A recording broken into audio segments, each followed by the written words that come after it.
Hi అండి. ఈరోజు మా ఇంట్లో త్రినాథుల వ్రతం అండి. త్రిమూర్తుల మేళ అంటారు. ఇది 3వ వారం అండి.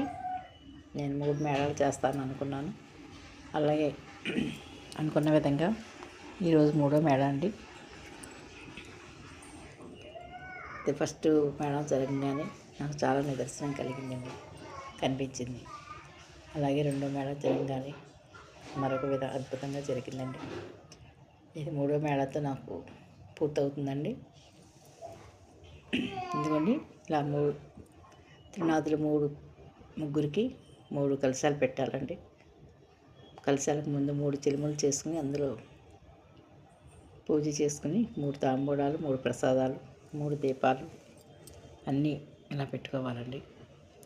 తర్వాత స్వామివారి ముందు విఘ్నేశ్వర పూజ చేసుకుని ఆయనకు నైవేద్యం పెట్టి తర్వాత మళ్ళీ త్రినాథుల అష్టోత్తరం చదివి పూజ అంతా అయిన తర్వాత కథ చదువుకొని కొబ్బరికాయ కొట్టి గురికి 3 ప్రసాదాలు పెట్టి కథను పూర్తి చేశాను. ఈరోజు అలా పూజ పూర్తయిందండి. నాకైతే ఈ పూజ బాగా జరిగిందండి. నాకు చాలా ఆనందంగా కూడా ఉంది. ఎవరికి కుదిరిన ఈ మాఘమాసంలో ప్రతి ఆదివారం ఎప్పుడు కుదిరితే అప్పుడు 1, 3, 5 అలా ఎవరికి తోచిన విధంగా వాళ్ళు ఈ త్రినాథ వ్రతం చేసుకుంటే అందరికీ కలిసి వస్తుందండి. అలాగే ఆ త్రినాథుల స్వామి ఆశీస్సులు అందరిపై ఉండాలని కోరుకుంటూ ఈ పూజని మీకు వీడియో రూపంలో పెడుతున్నానండి. త్రినాథ స్వామిని నమః.